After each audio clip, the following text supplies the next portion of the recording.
Jason Eunice, E. Delgado is here, and it's good to see you. Thanks. It's good to see you as well. Thanks, Larry and Augusta, for having me in. I'm looking at all your tools. This is so beautiful? cool. Yeah. Yes, I am a tinsmith and a member of the Spanish Colonial Art Society, and we're getting ready to have our winter Spanish market. This year is a really special year. It's the first time we'll be celebrating the winter Spanish market here in Albuquerque. Nice. Where is it usually? It's normally in Santa Fe. Okay. Yes. Oh, wow. And we're going to do it this year in Albuquerque at the Hotel de Albuquerque. And it's going to setting be for that. Absolutely, yeah. It's a gorgeous, gorgeous property, and there's some other nice little benefits that we get from that. Of course, that property has a church there that folks will often use for weddings and things like that. Beautiful, charming little chapel. Yes, but a lot of you know, the artwork in the Spanish Colonial Art Society is faith-based, so it allows us to actually have a procession. Nice. So for those that are interested, we'll actually have a beautiful procession of the artists and some of the artwork on Saturday morning. Oh, that is very special. The show will actually be, because of the holiday, it'll be on that Black Friday, so it'll be Friday and Saturday, which is also unusual. Normally we do a Saturday, Sunday.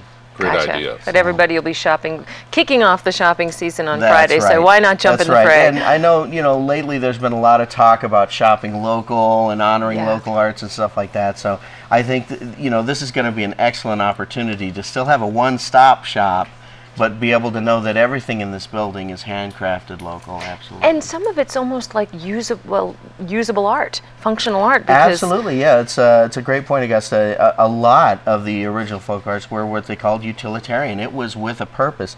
This is an excellent example, a small candle holder that you know, a tinsmith would have created. So now they're recycling tin that originally came here from the U.S. Army garrisons bringing their food supplies to northern New Mexico. So we're talking about a time when New Mexico was actually protected as a territory by the Federal Army.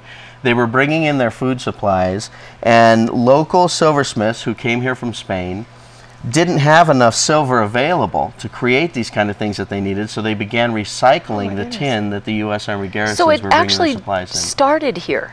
Absolutely, yes. Wow. The epicenter was the Palace of the Governors was actually where the garrison was set up in Santa Fe on the north side of the Old Town Plaza, and so it really is a rich and truly unique part of our local history. Yes, you know? Absolutely, and such beautiful work. Thank you. And they transferred. That's really being resourceful to make the transfer from silver to tin, and then have it be around this much long. You know, right, farther and down I the road. also think. You know, it was one of those things where it was a time where you didn't waste, right? So here were these guys, and they had these beautiful tools and these skills, and it was like, well, if it's not going to be silver, we're going to use something. Right. We're not just going to sit around. I want to know about these tools. It looks like they're so cool. Got a few years on them. They do have some wear and tear on them. Traditionally, the tools were so unique, and they were handcrafted, that they were actually handed down from generation to generation within families. So for many years, on up to maybe the late 70s, early 80s, there was really only about 5 families in northern New Mexico that was practicing this tradition. Is that right? Wow. And happily now, with a lot of the work that the Spanish Colonial Art Society has done to involve youth artists and things like that, that number has really blossomed. The last time I had to re-jury in, because we'll regularly re-jury in for quality, I was up against 12 other tinsmiths for 2 slots. But even that is, you know, when you look at the actual art itself, it's very contained. I mean, we have something really special here in New Mexico. We get used to seeing beautiful tin work, but the fact that not that many people do it, it makes it very unique. And these tools, if you don't mind if I touch one, no, not at all. They're very artful themselves. They are. Well, cool. Actually, I guess the one you picked up there, this was my great-grandfather's. And you can see that actually this punch part was so important to him that when this wore out, he actually had a local blacksmith fabricate a handle so he could continue to use this punch. Because since it was within families, they would get used so often that it actually became part of the mark of the family's work. Kind of like People the brand. could recognize, that's cool. exactly right. People could recognize the stamp work. And what was amazing is I've done things like repairs for the Folk Art Museum, where they'll be, you know, asking me, well, who do you think did this, who do you think did that? And I'll say, I'm pretty sure that was a Delgado piece. And they'll say, well, how would you know? And I said, because I can bring in the punch tomorrow that will fit. From my family. That will fit like a key into that stamp. So. That's got to feel cool for you, to be continuing a tradition. It's a real blessing. I mean, it was something that was just available to me. And normally in my family, it was only done after retirement. It was a pastime after retirement. Right. I just loved it so much. This is a wonderful shot of me with my grandmother. She was demonstrating at Las Golondrinas, and as you can see, ever since I've been old enough to look over her bench, I've just been enamored with there's her little this family trade. Toolkit right in front of her. That's right, that's right. And then there we are later at market. So this was a cute picture because it was actually my booth at Spanish Market, and she had come to visit, but somehow before it was over, she ended up taking over and handling demonstrations. And Move over, grandson. Looks like she got in charge there. That's right, that's right. So, but yeah, a wonderful gift and something that I celebrate, and I think part of the passion that I bring to the Spanish Colonial Art Society and our mission to preserve this and to share these arts and keep them alive is that it does mean so much to me and my family specifically, you know, and can bring that joy to it. And we're lucky to have people like you doing that.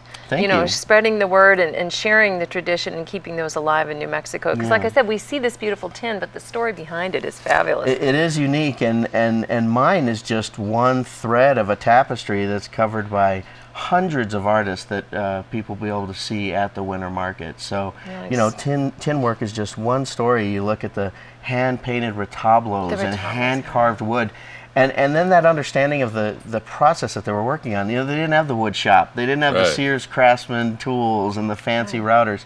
These were hand-chipped, and they went out to the fields to get certain colors, dyes, and different things. Like you said, very resourceful, relying on what was in nature to be utilitarian and functional, and then turning into such beautiful art. As artists, we always laugh about the kinds of conversations that will come up when two artists get together, because it's things like, you know, have you found another good source for red pigment? You know, La Bajada Hill's been used too many times, and you know, they don't like you picking up the highway, so you know. That's great. One more quick question, yes. Jason. You're in Old Town, right? You have your shop in Old Town? I do have my art in shops in Old Town. I did have a gallery in Old Town, but I actually closed that down to focus more on just creating art. Good for you. You know, it's interesting. You learn through experience just basically where your passions lie and where your skills are. And as much as I loved running a shop, the truth is I love creating art and teaching. So I teach for the senior arts program, I teach for the Park Service and things like that. And it doesn't take, you know, when you get back to teaching, it doesn't take you out of the mix, which usually happens when you become a business owner. I think that's the way people want to go, but then you realize it pulls you away from your craft. That's right, that it's another baby in the house, and it takes that kind of time. It's a good way to put it, So we not only brought the artist, but we brought the entertainment as well. And we have a wonderful entertainment bill. So it's actually going to be packed throughout both days with entertainment, and we have one of my favorite examples here this morning. Trio Los Primos is with us here in the studio. There they are. Hey guys. Look at you guys. All right, good morning. Juan is heading up the group. Good to have you guys back on the Morning Brew. Thanks, good to see you. Nice to have you. Yeah. Do you have you have a new album coming out? Yeah, we actually had a recent album release. We haven't really promoted a whole lot, and so if people like what they hear, we have some a recording now to back that up. Can you play a little something for us? They will be appearing at the winter market as well. Juan, take it away. All right.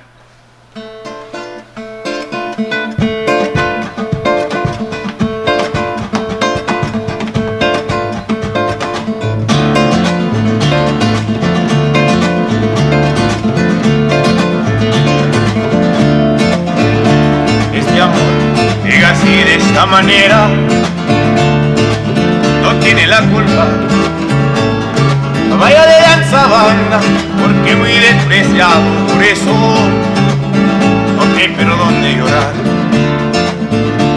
Este amor llega así de esta manera, no tiene la culpa. Amor de compre bien, amor de en el pasado. Bembele, bembele, bembele, bembele, bembele. Bamboleiro, bamboleira, porque mi vida yo la prefiero vivir así. Bamboleiro, bamboleira, porque mi vida yo la prefiero vivir así. No tiene el perdón de Dios. La fortuna del destino, en el destino le desamparó. Lo mismo yo caí, lo mismo soy yo.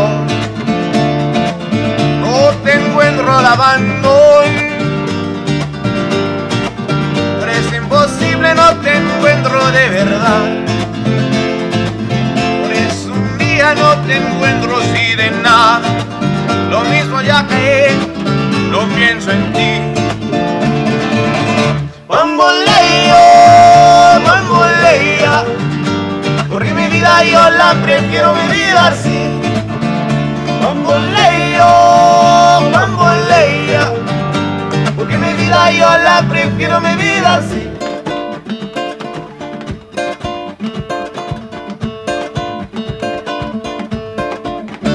Volare, oh, cantare, oh, di blu, dipinto di blu, felice di stare lassù. E volando, volando felice mi encuentro más alto mi ser. Mientras tiempo salvaje el espacio de mí. Una música dulce tonada solo para mí.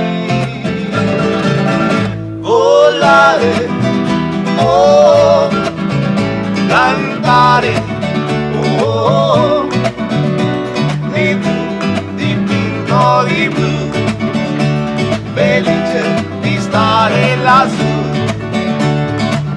Di blu, dipinto di blu, felice di stare lassù. Hey. Oh, awesome. How about it? That was great. That's great. There they are, Trio Los Primos. And Juan, you play around town too, don't you? I've seen you.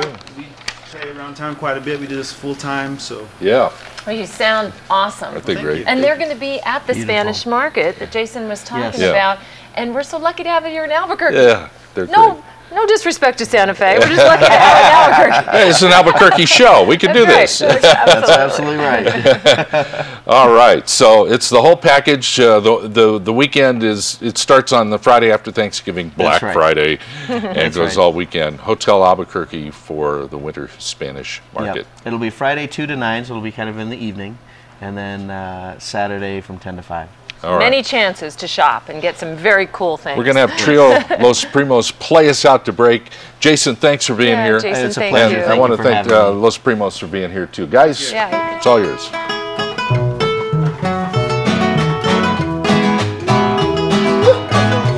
Makes me want to have a margarita and I'm dance. telling you, it's 7 o'clock in the morning. I'm ready.